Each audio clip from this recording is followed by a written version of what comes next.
My search to find the greatest film of all time has now reached 1977.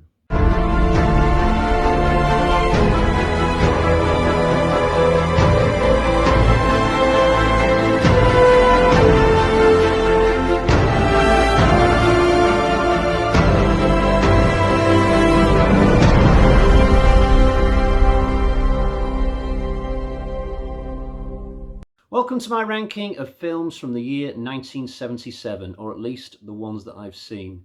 Now, the other day when I sat down to plan this video, I realised to my immense disappointment that I've only seen 6 films from this particular year, but I've been a very good boy over the past week. I've gone out and watched more films. In fact, I've watched an additional 6 movies to double our total from 6 to 12.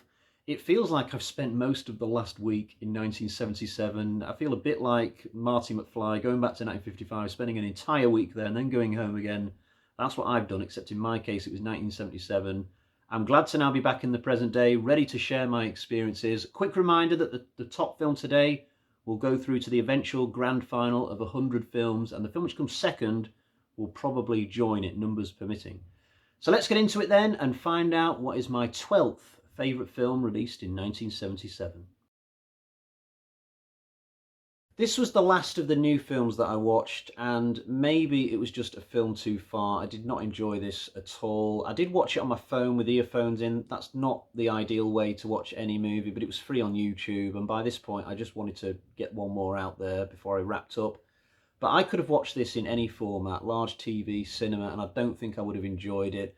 The story is about a vampire living in the modern times, well, the 1970s modern times, and his way of getting the blood he needs to survive is to break into women's houses with needles and knock them out with some kind of drug that he's got in there, and then he'll feed on these women when they're asleep. And he's apologising the whole time he's doing this, like that's going to make me like him as a character more. No, it didn't. I hated this guy. I just wanted someone to take him out as quickly as possible so the film could end. It's just not a very entertaining film to watch. Now, I must add the disclaimer that despite the fact that I don't like it, the film elsewhere has a very good reputation. I've seen lots of people on the internet, lots of people say that this is a really cool film and it's a hidden gem on the resume of George Romero. Maybe that's the case, but personally, I didn't like it at all. This is another one of the newer films that I watched, and sadly it's another clunker. I was a little bit surprised because I've been sort of curious about this film for years. Spielberg directed it. It's about aliens coming down and communicating with various individuals, and the government's trying to cover up the fact that aliens are around. I like this stuff normally. I used to be into the X-Files on a huge scale. I watched all the seasons of that show multiple times, but I think that was part of the problem with me when it came to this film, because this film came out in the 70s, and in terms of effects and things, it just cannot compete with even some of the most basic episodes of the X-Files. So watching this was a real chore. It was 2 hours and 10 minutes. That is a long time to watch a film when you're not enjoying it. I didn't like the main character and the way that he just kept embarrassing himself throughout the film in front of his family, in front of the neighbourhood. I was totally confused about the nature of the relationship with the blonde who suddenly turns up in the third act. I mean, he kisses on the lips at one point. I don't know if this is like a romantic thing or whether it was just a non-romantic lip kiss. I mean, I think he's supposed to still love his wife, even though he's sort of left them to go off and look for aliens in the last half. And I don't know, maybe my brain was just sort of not zoned in properly throughout this film. The final sort of 20 minutes, half an hour, when the aliens actually turn up at this place in Wyoming, it just seemed to go on forever. I mean, I think the film thinks that this is really impressive, and maybe it was back in 77, but in 2021, I was just like, come on, guys, wrap it up, please. So Close Encounters, not a good film for me. I reckon I've probably seen all the old Sinbad films from the 60s and 70s, but it's been difficult when it comes to this series to actually include these films because they all kind of blur into one for me, and I've not seen any of them for decades. Now, this particular film, I'll make an exception and include it because I was reading the plot on Wiki and I recognised a lot of the stuff which happens, particularly in the second half. I remember the kind of weird robot thing that the bad guys have got, that the pyramid block lands on him, and I was disappointed as a kid when that happened because I liked that beast thing. And then the final fight, I recognise that as well, but this might be the first and last film I put on this list because all of the others, they're really kind of blurred in my mind. I was trying to look up which is the Sinbad film that has Medusa in the end because I definitely remember that one. That one I found it really exciting, but it turns out I think that was actually in another film entirely called Clash of the Titans. But these films, Sinbad, Clash of the Titan, Jason and the Argonauts, they seriously, they're just all together as one, and I find it really, really hard to distinguish them into individual films.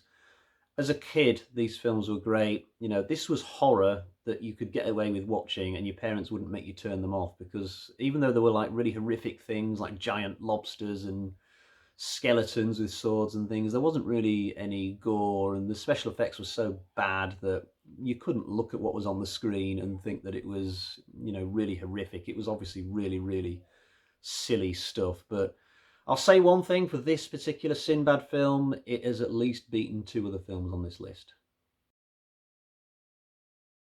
This is another one of the newer films that I watched. The newer ones have definitely not done as well as the more older, established films in my life from 1977. This is a film about two guys who have a duel to the death with fencing swords over a matter of honour, but the person who gets cut the worst somehow survives, so they end up having to have another duel a few years later because in the interim they've got to go off and fight in a war, so they can't just keep fighting over and over again. There are big gaps between each of the duels in this film, so they end up dueling time and time again because of circumstances. Nobody seems to die during these duels, and they keep stepping up the danger each time. So they start off with fencing swords, and then later on they move on to horseback, try and do it that way. That doesn't work. And then eventually at the end of the film, they just use pistols to finally decide the outcome. There's one of the two guys who's driving this more than the other. I think one of the guys literally doesn't want to do it, but as a matter of honour, he sort of has to go along with it. It's a bit of a silly idea for a film. I mean, what's the point? Because their initial squabble seems to be over nothing. I'm not even sure what it was meant to be about. So it's not a great film. I mean, I was mildly engaged, mainly during the fighting scenes, but it's certainly not one that I'll go back to. It's currently free on the Sky Store in the UK in the classics section. That's where I spotted it, and I thought, oh, 1977. I'll add that to my little list of films that I'm watching this week. But it ain't great. There's a lot of clunkers and dull films down at the bottom today. The strength in depth for this particular ranking is not as great as some of the other ones that I've done, 75, 76, etc., etc. And if you needed further example as to the lack of strength in depth down in the bottom half of the list today, there's the fact that Smokey and the frigging Bandit has come 8th out of 12. This is not a great film. I mean, you could get some enjoyment, I guess, out of watching Burt Reynolds driving around, trying to avoid Sheriff Pepper style cops. I did put myself through this experience several times when I was a kid, but the 80s and the early 90s were a very different time to today. You know, back then we had nothing to do aside from watch 5 channels on a TV or read a book. Kids these days have got way more things available to them in terms of home entertainment. There's no way kids would sit down and watch Smokey and the Bandit now. They just wouldn't. They've got better things to do. My two oldest kids are 8 and 9. There's no way in hell they would watch this particular movie. They would just do other stuff. Plus, things like the Fast and the Furious exist nowadays. Why would you watch Smokey and the Bandit? So I predict that 50 years from now, nobody will ever be watching Smokey and the Bandit. And I think the only reason it may still get watched is guys of my age or older who are just watching it for a bit of nostalgia. Burt Reynolds is great, don't get me wrong, but they're just movies that were of their time, in my opinion. I wasn't even sure when I sat down the other day which particular Smokey and the Bandit films I'd seen because there are 3 of them. Now, I definitely remembered number 3 because that's the one that doesn't have Burt Reynolds in it. I was a bit more hazy on 1 and 2, and from looking at the plot details on Wiki, I'm quietly confident I've seen number 1 but not number 2. So I'm going to leave number 2 off when we eventually get to it, but I will include number 3. And we're finally into what I would call the good movies today. It feels like I've been talking about shitty movies for 15 minutes, probably not that long. Cross of Iron is a war film. It's about the German retreat from Russia at the end of the Second World War. At just a point when half the Germans are sort of coming around to the idea that they've lost and that their future is very, very dark. And the other half are still carrying on as if nothing has changed and what they're going through is just a blip and somebody will sort it all out and the Germans will get back and kick Russia's arse any day now. James Coburn is the main man in this film. He's a really cool character, got bags of charisma. I really enjoyed his performance in this film. He's definitely on the side of the people who sort of accept that it's a lost cause. Now, this wasn't a new watch for me, technically, because my dad had this on VHS tape when I was growing up. I tried to watch it a couple of times and I always turned it off after about 45 minutes. It was just a little bit too stodgy and slow for a young child. This is an 18 certificate film. It is an adult film. And the part which always used to freak me out as a kid, which probably got me turning it off, is when the Russian boy gets riddled with bullet holes after about, I don't know, half an hour or so. This time, being a lot older, I watched the film all the way through. I did sort of enjoy it. It has some interesting dialogue scenes. The action is not particularly great in it, but it's filmed in an interesting way. It's got some interesting uses of music at the start and the end. I did like the final scene where the hypocritical upper class colonel is just running around trying to use a machine gun, and it's just laughable because he's just useless as a soldier.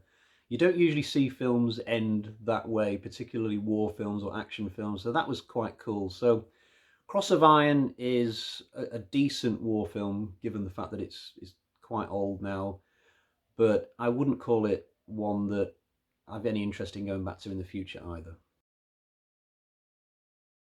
This is another example of one of Clint Eastwood's more standalone films that have just been completely off my radar my entire life. Another example would be The Eiger Sanction, which I watched quite recently for my 1975 ranking. I still won't watch Eastwood's more comedic one-off films, things like Every Which Way But Loose and Bronco Billy. I get Every Which Way But Loose possibly had 2 movies, but anything that's a thriller or a western or crime, something serious in other words, I'm totally there when it comes to Eastwood. In this particular film, he plays a cop who has to escort a witness from Las Vegas to Phoenix so that she can testify against a corrupt police commissioner. But he's not taking this lying down. He instructs cops in the local area to go out and kill Eastwood and this girl. She's played by Sondra Locke, who was Eastwood's real-life partner at the time. She was also his love interest in The Outlaw Josie Wales from a year earlier. So they were on screen together, these two, quite often during this part of Eastwood's career.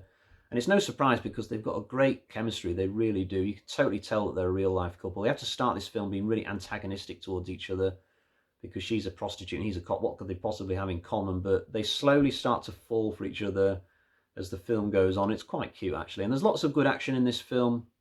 Helicopters flying into telephone wires and fistfights on trains. The only bad thing is the ending. There's this business to do with an armoured bus which is driving towards the mayor's office, the police commissioner's office, and it's just a little bit ridiculous. It doesn't feel like anything that would be remotely realistic in real life. You've got all these silent cops standing around as the commissioner's sort of gunned down in front of them and nobody says anything or reacts or gasps.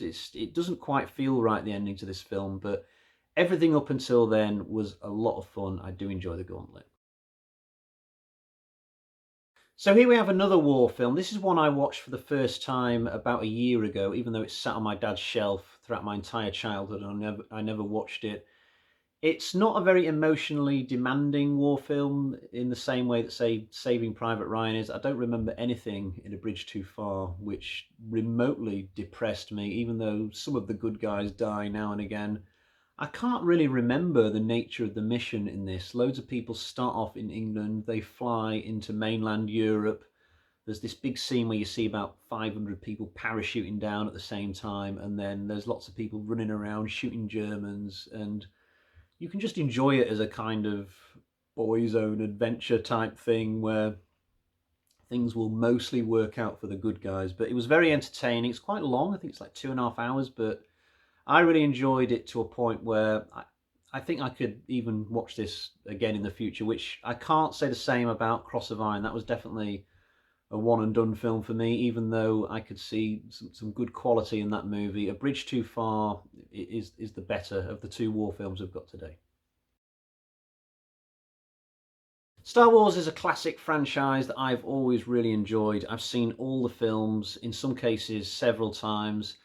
I consider myself reasonably knowledgeable about the franchise and its characters and its worlds. I mean, I'm not like a die-hard fan, but I think I could probably hold some kind of conversation with most really serious Star Wars fans. This first film is not my favourite. It's not even my favourite of the original trilogy. Return of the Jedi was the big Star Wars film for me growing up as a kid. That just happened to be the one that we had on VHS, and I would watch it sort of over and over every single year. And then I came to A New Hope a little bit later down the line. There's not much I can criticise about this film. It's just a classic film with great characters, great lines. You know, it's such a wild adventure that adults and kids can enjoy, and I can totally get into the spirit of the whole thing.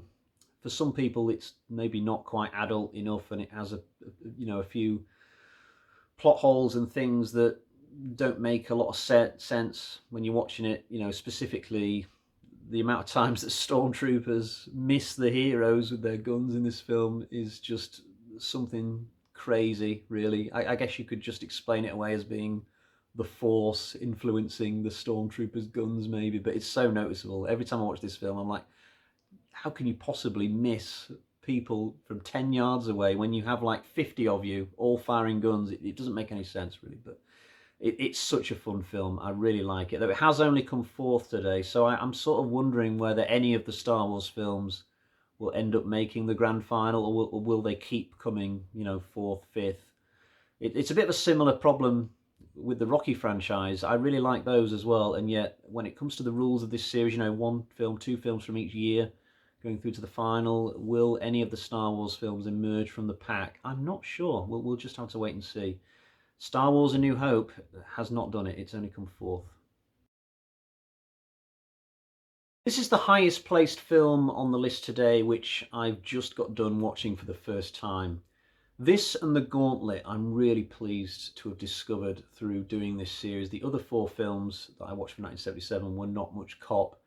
The Hills Have Eyes is not something I'm completely new to. I did watch the remake and its sequel quite a few years ago now, but I never got around to watching the original film from 77. There was also a sequel to the original, and I've ordered that on Blu-ray because I really, really enjoyed watching this first one that Wes Craven directed. In fact, the night after I watched it, I watched the commentary track that he's got on the Blu-ray. Absolutely fascinating stuff. I just love the setting for this film. Bang in the middle of the Nevada desert.